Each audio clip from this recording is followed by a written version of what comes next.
Hello students, एक बार फिर से आपका स्वागत है एडू फ्यूचर चैनल पे। आज हम लोग बात करने जा रहे हैं force and laws of motion का अगला टॉपिक, और ये हमारा टॉपिक होगा न्यूटन्स लॉ ऑफ मोशन। मैंने आपको इसके पिछले वीडियो में गैलीलियोस लॉ बताया था और गैलीलियोस का एक्सपेरिमेंट बताया था, और मैंने ये भी बताया था कि न्यूटन ने को बोला जाता है लैंग्वेज ऑफ गैलीलियो। उन्होंने गैलीलियोस के एक्सपेरिमेंट को प्रॉपर वे में एक्सप्लेन किया अपने कॉन्सेप्ट के हिसाब से। ओके, तो चलिए शुरू करते हैं। Newton's first law of motion, 3 law दिया गया था, तो आज हम लोग कम से कम 2 लॉ पढ़ने का कोशिश करेंगे। तो देखिए, Newton's first law of motion क्या कहता है। मैंने पहले बताया है कि it is based on Galileo laws of inertia, क्योंकि गैलीलियो ने क्या कहा था कि कोई भी ऑब्जेक्ट अपने स्टेट ऑफ रेस्ट को या मोशन को तब तक मेंटेन करता है जब तक उसके ऊपर कोई अनबैलेंस फोर्स काम नहीं करे। तो देखिए क्या कहता है, ये लॉ का मेन स्टेटमेंट देखिए क्या है।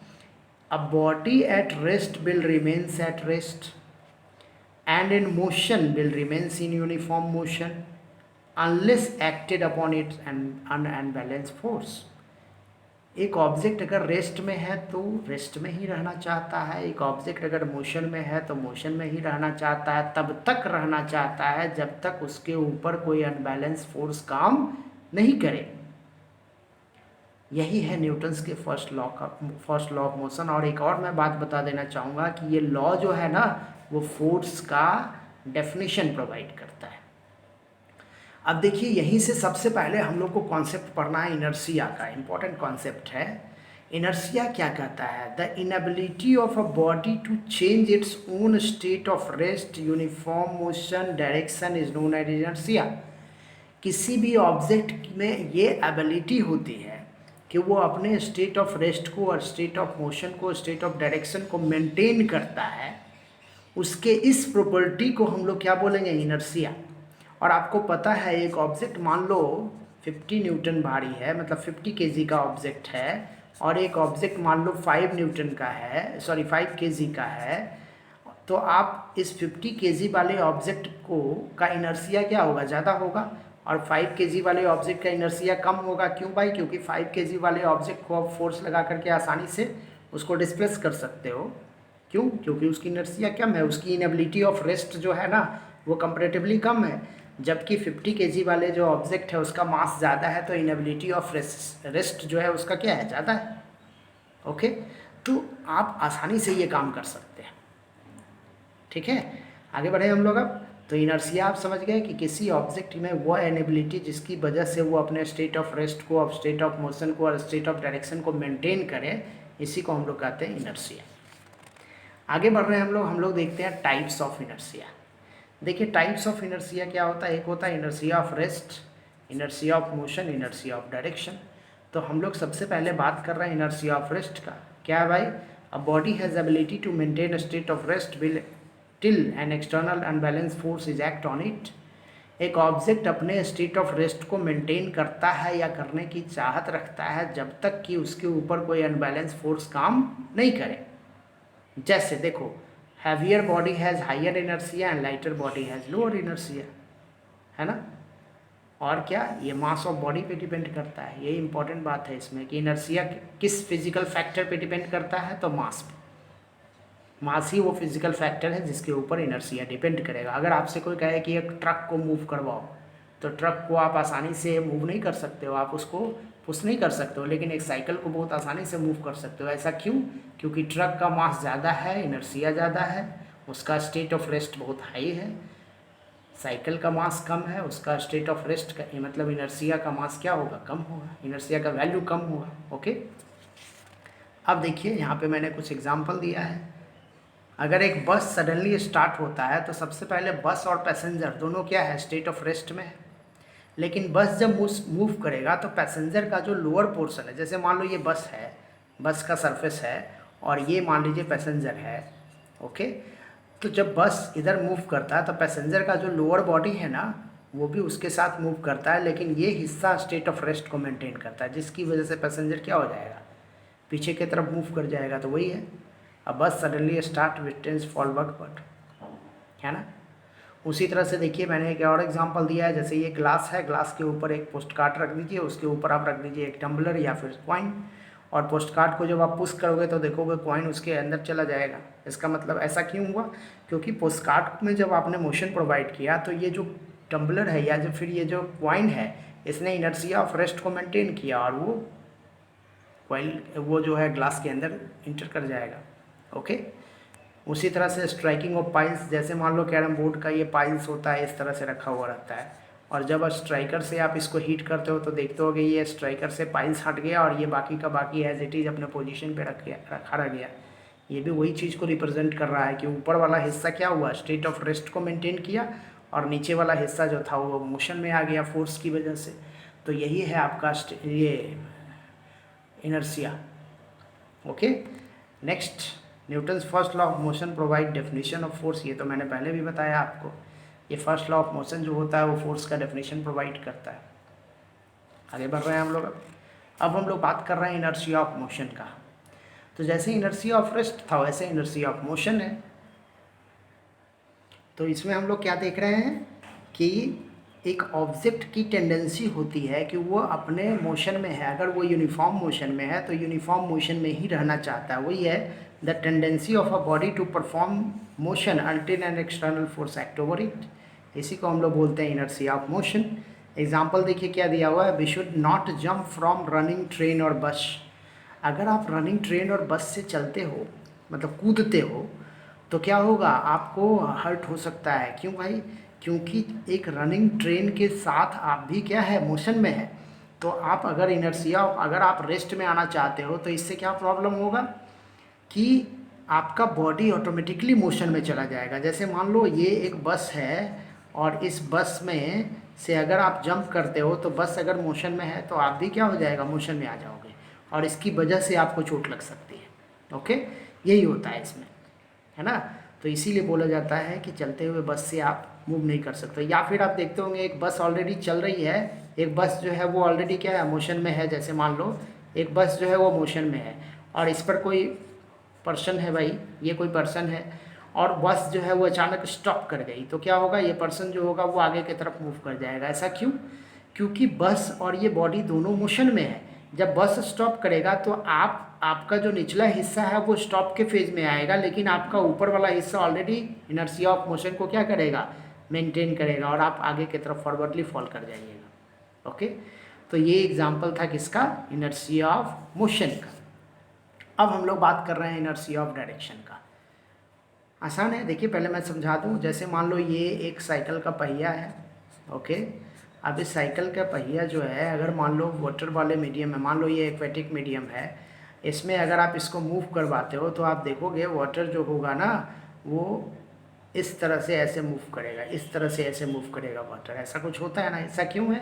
क्योंकि इसका जो ओरिएंटेशन का एक स्पेसिफिक डायरेक्शन है, तो उसके टेंजेंट पे वाटर का जो मूवमेंट होगा, वाटर का मूवमेंट जो होगा उसके टेंजेंट पे होगा, है ना। टेंजेंट मतलब इस डायरेक्शन में होगा। ओके, तो कुछ यही होता है। आप देखते होंगे जनरली कि अगर आप बरसात के दिनों में आपके आगे कोई साइकिल पे आदमी जा रहा है तो आप अगर उसके पहिए के पीछे वाले हिस्से को देखो, पहिए के पीछे वाले पहिए पे अगर आप नज़र डालो तो देखोगे वाटर का फ्लो जो होगा वो इस तरह से होता रहता है।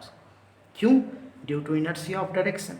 मतलब ऑब्जेक्ट जो होता है ना वो अपने डायरेक्शन को मूवमेंट के अंदर अपने डायरेक्शन को मेंटेन करता है till an external force act over it. वही है the inability of an object under particular direction of motion till an external force act on it. जैसे वही मैंने बताया, direction of water when wheel moves in aquatic medium at particular orientation. एक खास orientation में अगर कोई व्हील मूव कर रहा है तो वाटर का डायरेक्शन उसी के टेंजेंट पे होता है। ओके, या फिर आप देखते होंगे, एक और मैं एग्जांपल दे रहा हूँ। जैसे मान लीजिए ये एक रोडवेज है, ये एक रोडवे है भाई, और आप अगर मान लो रोडवे पे आप मतलब किसी व्हीकल में जा रहे हो तो अगर ये मूव करता है, व्हीकल इस तरफ मूव करता है तो आपका डायरेक्शन किधर होगा, इस तरफ, मतलब आप बाहर की तरफ झुकते हुए नजर आते हैं, है ना। तो ये भी इनर्शिया ऑफ डायरेक्शन का ही एग्जाम्पल है कि अगर कोई शार्प प्लेन है, सॉरी शार्प कर्व है और उस कर्व में आप गाड़ी को चला रहे हो तो आपका डायरेक्शन क्या होगा, कर्व के बाहर की तरफ होगा, आउटसाइड द कर्व होगा। अब हम लोग बात कर रहे हैं, ये हमारा फर्स्ट लॉ के बाद हम लोग बात कर रहे हैं न्यूटन्स के सेकेंड लॉ का। देखिए सेकेंड लॉ क्या कहता है, the magnitude of net force acting on a body is proportional to the product of mass and its acceleration. देखिए फोर्स जो होता है वो मास के डायरेक्टली सॉरी एक्सेलरेशन की डायरेक्टली प्रोपोर्शनल है और मास के भी डायरेक्टली प्रोपोर्शनल है।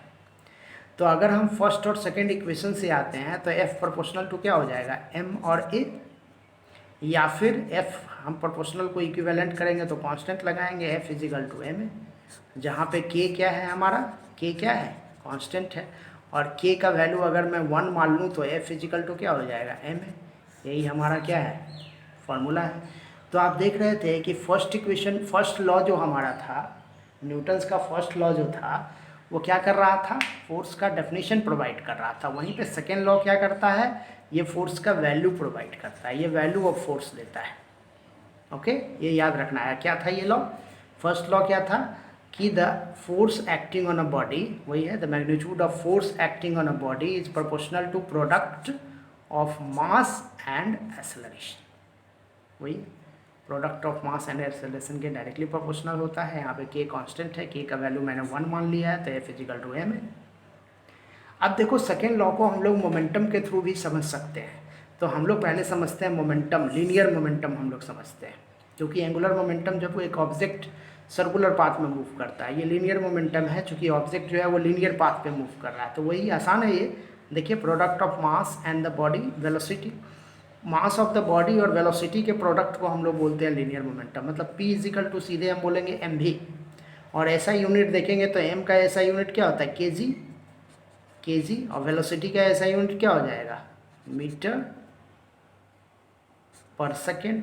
तो टोटल यूनिट क्या हो जाएगा, kg मीटर पर सेकेंड। ये आपको मोमेंटम का ऐसा यूनिट हो जाएगा। और ये कैसा क्वांटिटी है, ये एक वेक्टर क्वांटिटी है, ये आपको याद रखना है, क्योंकि इसमें डायरेक्शन भी है और इसका मैग्नीट्यूड भी है। ओके, अब देखिए कहता है change of momentum of a body of mass.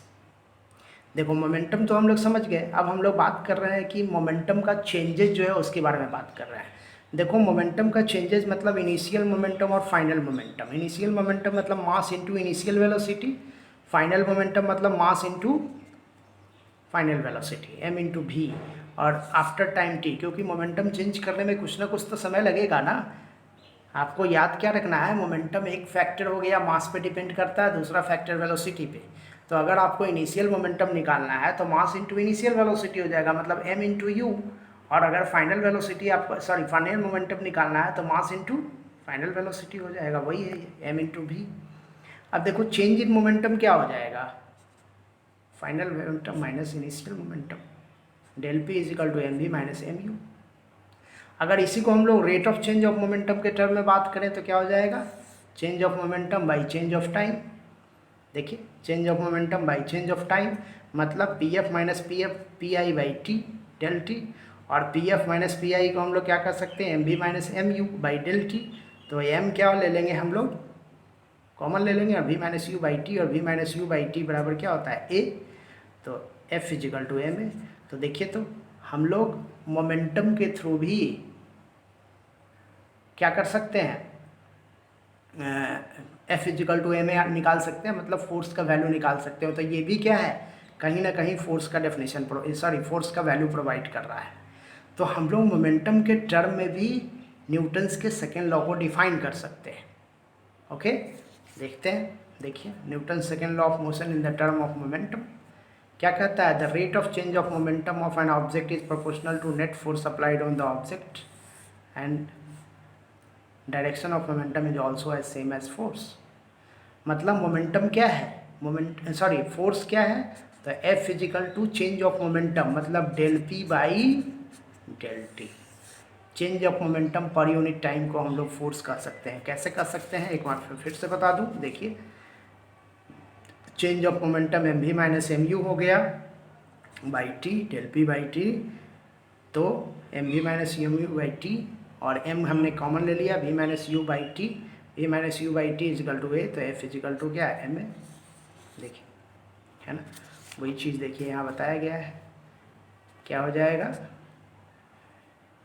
ये del P minus del T by delta P minus delta by delta T बराबर क्या हो जाएगा, M V minus M U by T, और इसी को हमने क्या किया, M V minus U by T या फिर एम। ओके, आगे बढ़ते हैं। इसका एग्जाम्पल मैंने दे दिया है कि एक fielder pulls his arm back while taking a catch. देखो, एक फील्डर जो होता है वो क्या करता है, कैच लेने के समय अपने हाथ को खींचता है, अपने तरफ खींचता है। ऐसा क्यों? क्योंकि टाइम को बढ़ाता है वो। और जब टाइम बढ़ेगा तो देखो इसमें और इसमें क्या रिलेशनशिप है। टाइम बढ़ेगा तो फोर्स का वैल्यू कम, टाइम कमेगा तो फोर्स का वैल्यू ज़्यादा। समझ में आ रही है बात? क्योंकि ये दोनों के बीच का रिलेशनशिप क्या है, इन्वर्सली है। ये बढ़ेगा तो ये घटेगा, ये घटेगा तो ये बढ़ेगा। तो फिल्टर जो अपने हाथ को पीछे करता है to increasing the time to stop the object. जब टाइम बढ़ेगा तो क्या होगा, फोर्स का वैल्यू घटेगा। वही है, when fielder pulls his arm back increase the time to stop the ball and effect of force is less on hand. Okay, तो इस तरह से हम लोगों ने समझ लिया मोमेंटम क्या है, और मोमेंटम के टर्म में हम लोगों ने समझ लिया फोर्स का, ये न्यूटन्स का सेकेंड लॉ। अब इसके बाद हम लोग का थर्ड लॉ होगा, वो मैं अगले वीडियो में आपको डील कर दूंगा।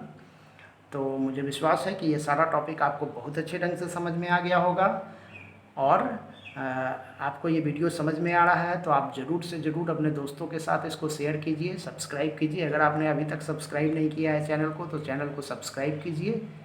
इसी तरह से आपके लिए आगे का वीडियो आता रहेगा। बहुत बहुत धन्यवाद आप लोग का। Thank you.